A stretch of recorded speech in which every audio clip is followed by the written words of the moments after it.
नमस्कार। सेवा सप्ताह के इस विशेष कार्यक्रम में आप सभी श्रोताओं का हार्दिक स्वागत है। आज हम उस विषय पर चर्चा करने जा रहे हैं जो न केवल समाज का बल्कि पूरे राष्ट्र का भविष्य तय करता है, नारी सशक्तिकरण। यत्र नार्यस्तु पूज्यन्ते रमन्ते तत्र देवताः।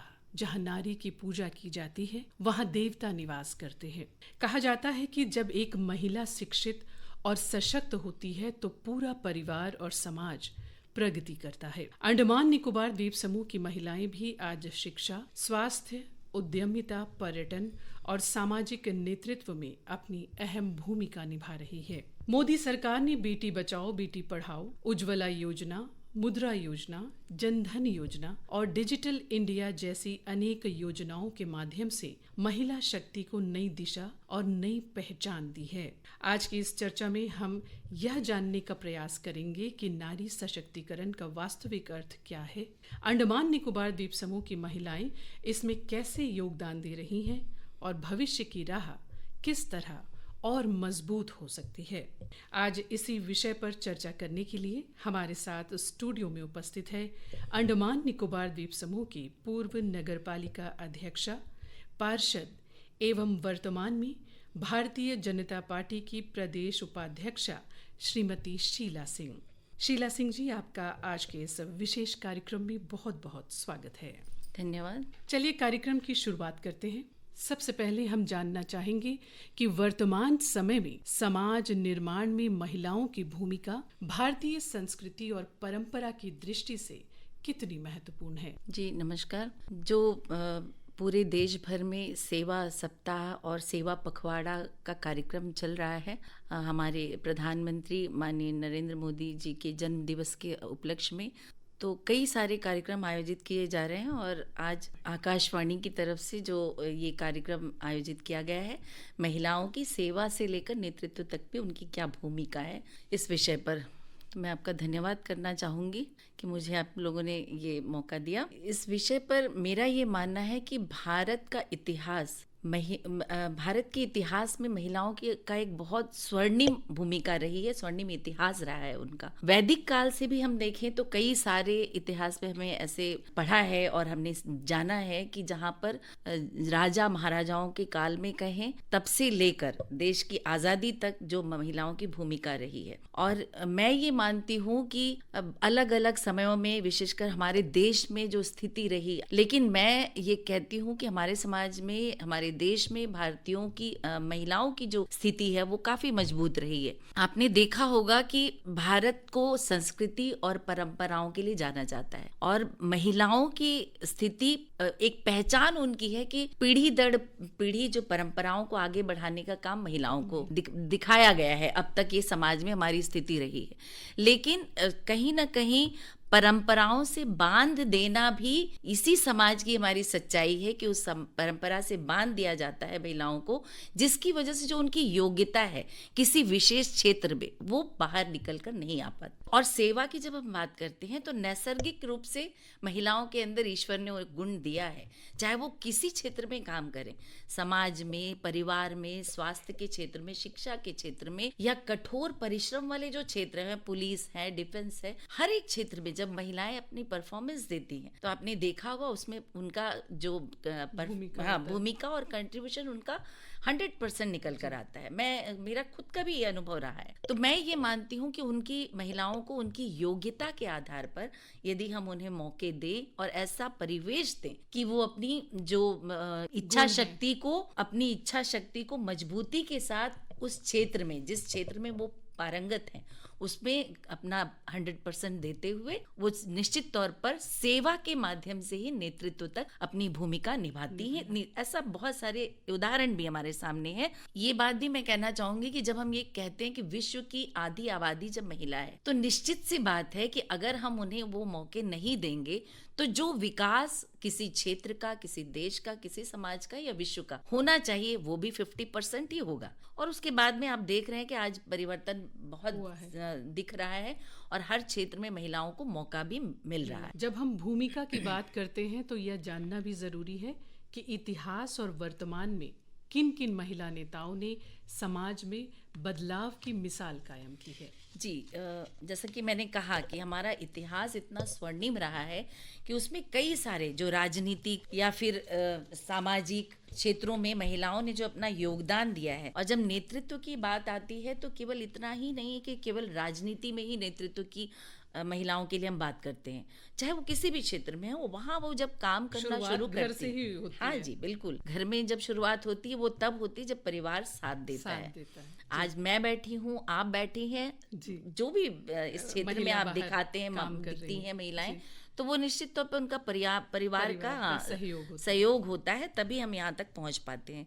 तो हमारे समाज में भी बदलाव लाने के लिए बहुत सारे महिलाओं का योगदान रहा है अलग अलग क्षेत्रों में। खासकर सामाजिक तौर पर हम कहें तो जैसे ताराबाई शिंदे जो थी, वो जिन्होंने लैंगिक असमानता के मुद्दे पर बहुत अच्छा काम किया था। और उसके बाद सावित्रीबाई फुले जिनका नाम सभी जानते हैं, जिन्होंने बालिका विद्यालय जो है, पहली बालिका विद्यालय जो उन्होंने शुरुआत की थी। और हाल ही में हमने अहिल्याबाई होलकर का जो शताब्दी वर्ष मनाया उनके जन्म दिवस के अवसर पर। तो वो सावित्रीबाई फुले का कार्यक्रम, मैं भारतीय जनता पार्टी से हूँ, हमारी पार्टी ने पूरे देश भर में देशव्यापी कार्यक्रम किए। और तब हमने भी जाना कि उस समाज में, हमारे समाज में उनका क्या योगदान रहा है। और जब आप उनका इतिहास पढ़ते हो, बड़ा गर्व होता है कि उस समय में उनकी जो योग्यता थी, और उस योग्यता को उनके परिवार के, उनके फादर इन लॉ, उनके ससुर ने इस योग्यता को पहचाना उनको, और वैसी शिक्षा दी, हर क्षेत्र में उनको पारंगत किया कि आगे चलकर वो अपनी मालवा प्रांत की जो शासिका बनी। और इतना अच्छा उन्होंने अपना शासन चलाया, लगभग 30 सालों का शासनकाल उन्होंने चलाया। राजनीति की बात करें तो राजनीति में स्वतंत्रता के समय कई सारी हमारी महिला नेत्री रही हैं जिनका योगदान रहा है।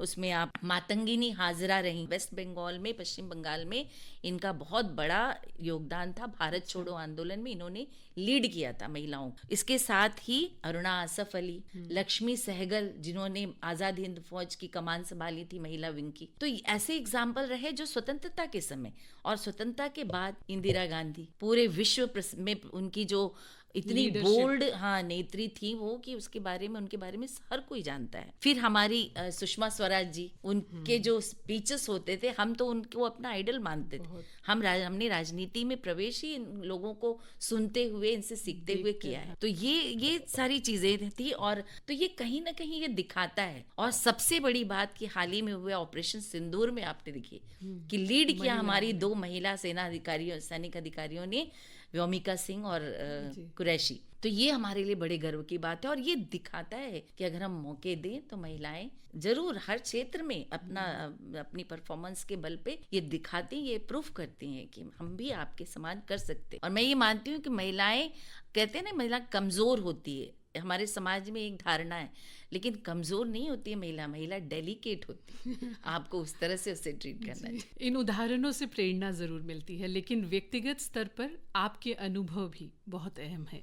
इसी संदर्भ में हम आपसे जानना चाहेंगे कि सेवा से नेतृत्व तक की यह यात्रा आपने व्यक्तिगत रूप से किस तरह देखी या अनुभव की? हाँ, ये प्रश्न जब हम कहते हैं कि ना कि सेवा से नेतृत्व में महिलाओं का कुछ उदाहरण, तो उदाहरण के तौर पे आप जब गूगल के जरिए आप जब हर क्षेत्र में महिलाओं का कहाँ से कहाँ महिला पहुंची आप ढूंढोगे तो बहुत सारी महिलाएं मिलेंगी। और हमने भी अपने अनुभव से देखा है कि अपने इन छोटे से द्वीप समूहों में भी जब हम प्रवास के लिए बहुत इंटीरियर्स में जब जाते हैं, अलग अलग योजनाओं को लोगों तक पहुंचाने के लिए, उसके बारे में क्या कमियां हैं जानने के लिए, तो हमने देखा है कि छोटी से मछली बेचने वाली जो हमारी महिलाएं हैं, या फिर गाय का पालन, मुर्गी पालन करके उन्होंने कैसे वहां छोटे रूप में अपने परिवार को आर्थिक रूप से संपन्न करने के लिए, सहायता देने के लिए वहां से शुरुआत की, और एक बिजनेस वुमन या फिर एंटरप्रेन्योर के रूप में आज यहाँ तक पहुंची। बहुत सारी कमियां हैं जिनको हमें उनको सहयोग देने के लिए उन कमियों को दूर करने की जरूरत है। लेकिन वो मैं अपने आप को, जब भी मैं कहीं जाती हूँ, महिलाओं के बीच में बैठती हूँ, तो मैं खुद का एग्जाम्पल भी देती हूँ, क्योंकि मैं बेसिकली उत्तर प्रदेश से हूँ, वाराणसी से। कि मेरे फादर यहाँ पर जॉब में थे, गवर्नमेंट जॉब में थे, तहसीलदार थे, असिस्टेंट कमिश्नर से रिटायर हुए। वो परिवार तो बहुत बड़ा था, हर सोच में, हर चीज में, लेकिन क्या था, कहीं ना कहीं मैं अकेली बहू थी, तो वो परंपरा, उसके बाद लेडीज रिजर्व हो गया। तो उसमें जब वहाँ के क्षेत्र के लोगों ने कहा कि नहीं, उनको ही, उनके परिवार से किसी को आना चाहिए, तो मुझे मौका दिया गया। लेकिन आने के बाद मैंने अपना पूरा, और मेरे लिए सबसे बड़ी बात थी कि मेरे अगेंस्ट में कौन थी, मेरी गुरु, जो कॉन्टेस्ट कर रही थी वो मेरी गुरु थी, पुष्पांजलि राजू मैम। अच्छा जी। तो ठीक है, जो भी है, लेकिन जब मुझे मौका मिला, मैंने अपनी कैनवेसिंग के जरिए और दिखाया। और उसके बाद की कहानी सबसे इंटरेस्टिंग है कि जब मैं पहली बार जीत कर आई 2005 में, तो वो लेडीज रिजर्व सीट थी। और 5 साल जो मैंने काम किया, क्योंकि वो जो होता है ना, मैंने जैसे हमने बात की कि जो उसके अंदर जो गुण है को मौका मिले तो वो जरूर दिखाती है, और वही हुआ। जो मेरे अंदर, स्कूल समय से ही मैं एक्स्ट्रा करिकुलर्स में बहुत पार्टिसिपेट करती थी, भाषणों में, प्रतियोगिताओं में बहुत भाग लेती थी, नृत्य हो, हर एक चीज में। तो वो जो मौका मिला, तो मैंने 5 साल बहुत ईमानदारी से, जीरो टॉलरेंस से काम करके दिखाया। और उसी का नतीजा था कि फिर से 2010 और उसके बाद 2015 दोनों लेडीज रिजर्व नहीं थे, जनरल सीट्स थी। मेरे अगेंस्ट 6 से 7 कॉन्टेस्ट जेंट्स होते थे, लेकिन मैं उसमें जीत कर आई, क्योंकि ये मेरा अनुभव है। मैं ये कहती हूँ कि लोग कहते हैं ना कि राजनीति में पैसे, रुपए आप जितना खर्च करो, मेरा पर्सनल ये एक्सपीरियंस है कि कोई पैसा जो लोगों के दिमाग में ये होता है, आपने अगर काम किया है तो वहाँ पे आपने सेवा भाव करते हुए वो नेतृत्व की क्षमता जो है वो दिखी लोगों, मेरी पार्टी को भी दिखी और जनता ने भी देखा। तो ये मेरा एग्जाम्पल इसलिए मैं देती हूँ कि ऐसा हर कोई कर सकता। क्या सरकार द्वारा महिलाओं को सेवा और नेतृत्व के अवसर समान रूप से दिए जाते हैं? जी, मेरी सोच ये है कि कोई भी सरकार रही हो, आजादी के बाद से बहुत सारी स्कीम्स चलाई गई, महिलाओं को सशक्त करने के लिए बहुत सारी स्कीम चलाई गई। और हर साल हम इंटरनेशनल विमेंस डे मनाते हैं और उनको सशक्त करने के बारे में बहुत सारे कार्यक्रम किए जाते हैं। और अलग अलग सरकारों ने बहुत सारी योजनाएं चलाई, मौके दिए उनको, महिलाओं को मौके भी दिए गए। लेकिन भारत की परंपरागत जो एक सामाजिक व्यवस्था बनी है, तो फिर वही बात आती है कि ये जो सोच है ना, केवल हम उनके लिए योजना बना देंगे उससे सशक्तिकरण नहीं होगा, उसके लिए सोच में बदलाव लाना बहुत जरूरी। तो ये जरूरी है, मौके जरूर सरकार की तरफ से दिए जाते हैं और उसका फायदा भी दिख रहा है, लेकिन अभी भी बहुत कुछ बदलाव हमारी सोच में लाना बहुत। अंत में आप समाज और संगठनों एवं प्रदेश की महिलाओं के लिए क्या संदेश देना चाहेंगी? मैं सभी संगठन जो इस दिशा में काम कर रहे हैं, एनजीओज हो या और संस्थाएं हो या हमारी सरकार की ओर से भी काम उनकी तरफ से जो हो रहा है, ज़रूरत इस बात की है मॉनिटरिंग की, चाहे वो राजनीतिक संस्थाएं हो या फिर कोई एनजीओज हो, इनको भी ज़मीन पर उतरकर इन योजनाओं को किस तरह से इम्प्लीमेंटेशन उसका हो रहा है, उसका लाभ हमारी बहनों तक पहुंच रहा है, नहीं पहुंच रहा, ये सुनिश्चित करने की ज़रूरत है। और सबसे बड़ी बात, हम महिलाओं को जागरूक होने की ज़रूरत है, एक परिवार में माँ के तौर पर, बेटी बहन के तौर पर, और समाज में फिर सारी महिलाओं को। जब तक हम सशक्त नहीं होंगे, हम जागरूक नहीं होंगे अपने अधिकारों को और सही तरीके से उन अधिकारों का इस्तेमाल, आज का जो परिवेश है, आज का जो दौर है, वहाँ ये भी हम देख रहे हैं कि जितनी महिलाओं को हम सशक्त बनाने की दिशा में कदम उड़ा, मैं हमेशा जब भी महिलाओं से संबंधित कार्यक्रम होते हैं तो मैं ये जरूर कहती हूँ कि हम सबके प्रयास से ये होगा। और ये होना इसलिए भी जरूरी है कि हम अपनी बेटियों को ना आना इस देश में लाडो जैसा आशीर्वाद दें और हमारी बेटियां भी गर्व के साथ गुनगुना सके कि अगले जन्म मोहे बिटिया ही कीजो।